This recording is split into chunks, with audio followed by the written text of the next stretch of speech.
بسم اللہ الرحمن الرحیم۔ السلام علیکم ناظرین، دیسی ٹی وی USA کے ساتھ میں ہوں رمیسا قریشی۔ نظر ڈالتے ہیں آج کی تازہ ترین ہیڈ لائنز کی جانب۔ ٹم والز نے نائب صدر کے لیے نامزدگی قبول کر لی۔ امریکی وزیر خارجہ مشرق وسطی سے امریکہ واپس روانہ۔ ایشیائی ملک کا 35 ممالک کے لیے ویزا فری انٹری کا اعلان۔ ملیشین وزیراعظم کا دورہ بھارت، ذاکر نائک کی حوالگی کے سوال پر 2 ٹوک موقف۔ اٹلی، ڈوبنے والے برطانوی ارب پتی اور ان کی بیٹی کی لاشیں مل گئیں۔ دنیا کا دوسرا سب سے بڑا ہیرا دریافت، وزن جان کر آپ حیران رہ جائیں گے۔ کیا عمران ہاشمی واقعی حافظ قرآن ہیں؟ ہیڈ لائنز آپ جان چکے ہیں، اب بڑھتے ہیں خبروں کی تفصیلات کی جانب۔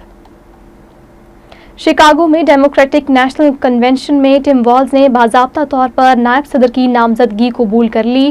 غیر ملکی خبر ایجنسی کے مطابق ٹم والز کا کہنا ہے کہ امریکی نائب صدر کے لیے نامزدگی میرے لیے اعزاز کی بات ہے۔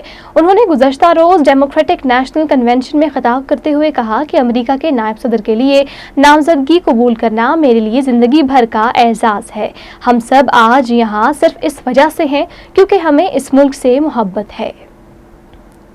امریکی وزیر خارجہ اینٹونی بلنکن مشرق وسطی کا 9واں دورہ بھی مکمل کر کے واپس چلے گئے۔ غزہ جنگ بندی معاہدے پر کوئی پیش رفت نہ ہو سکی۔ واشنگٹن روانہ ہونے سے پہلے انہوں نے کہا کہ اسرائیل اختلافات کم کرنے والی امریکی تجویز کی حمایت کرتا ہے۔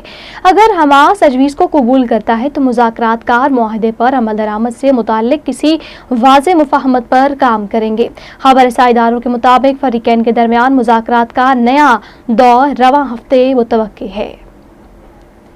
ایشیائی ملک نے معیشت کی بہتری کے لیے 35 ممالک کے لیے ویزا فری انٹری کا اعلان کر دیا۔ عرب میڈیا کی رپورٹ کے مطابق سری لنکا کی وزارت سیاحت کے مشیر ہارمن فرنینڈو نے سعودی عرب سے سفارتی تعلقات کے 50 سال مکمل ہونے پر 35 ممالک کے لیے ویزا فری انٹری کا اعلان کیا، جن میں برطانیہ، چین، امریکہ، Bharat, Germany, Holland, Belgium, Spain, Australia, Denmark, Poland, Kazakhstan, متحدہ عرب امارات، نیپال، انڈونیشیا، روس، Thailand, Malaysia, Japan, France, Canada, جمہوریہ چیک، Italy, Switzerland, Australia, Israel, Belarus, Iran, Sweden, جنوبی کوریا، قطر، عمان، بحرین اور نیوزی لینڈ شامل ہیں۔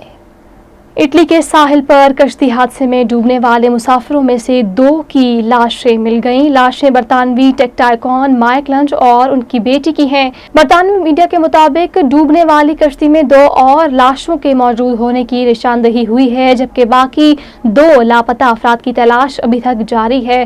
لاپتہ افراد میں برطانوی مالیاتی کمپنی مارگن اسٹینلے انٹرنیشنل کا چیئرمین، امریکی وکیل اور ان کی بیویاں شامل ہیں۔ سیسیلی کے ساحلی علاقے میں لگژری یاٹ ڈوبنے کا حادثہ پیر کو ہوا تھا۔ حادثے میں 1 شخص ہلاک اور 6 لاپتہ ہوئے تھے، جبکہ 15 کو بچا لیا گیا تھا۔ افریقی ملک بوٹسوانا میں دنیا کا دوسرا سب سے بڑا ہیرا دریافت کر لیا گیا۔ برطانوی اخبار ڈیلی میل کے مطابق بوٹسوانا میں کانکنوں نے دنیا کا دوسرا سب سے بڑا ہیرا دریافت کیا ہے، جو 2492 کیرٹ کا ہے، جس کی مالیت کروڑوں میں ہو سکتی ہے۔ رپورٹ کے مطابق یہ نایاب ہیرا گزشتہ 120 سالوں میں دریافت ہونے والا سب سے بڑا ہیرا ہے، جس کی مشابہت 1905 میں جنوبی افریقہ میں دریافت ہونے والے دنیا کے مشہور کولنن ہیرے سے کی جا رہی ہے۔ کولنن ہیرا 3106 کیرٹ کا تھا، جو بعد میں 9 الگ الگ پتھروں میں کاٹ دیا گیا تھا، جن میں سے کئی اب برطانوی شاہی زیورات کا حصہ ہیں۔ یہ واضح نہیں ہے کہ نیا دریافت ہونے والا ہیرا کس حد تک اعلیٰ معیار کے جواہرات میں تبدیل ہوگا، لیکن اس کی بہت بڑی جسامت کی وجہ سے اس کی قیمت کروڑوں میں ہو سکتی ہے۔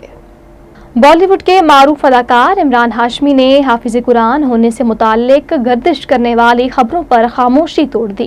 بھارتی میڈیا رپورٹس کے مطابق اداکار عمران ہاشمی نے حال ہی میں ایک پوڈ کاسٹ میں شرکت کی۔ دوران انٹرویو اداکار سے ہندو میزبان نے گردشی خبروں کے حوالے سے تصدیق طلب کی کہ کیا وہ واقعی حافظ قرآن ہیں اور اس لفظ کا مطلب کیا ہوتا ہے۔ میزبان کے سوال کا جواب دیتے ہوئے اداکار نے بتایا کہ ان خبروں میں کوئی صداقت نہیں ہے، میں حافظ قرآن نہیں ہوں۔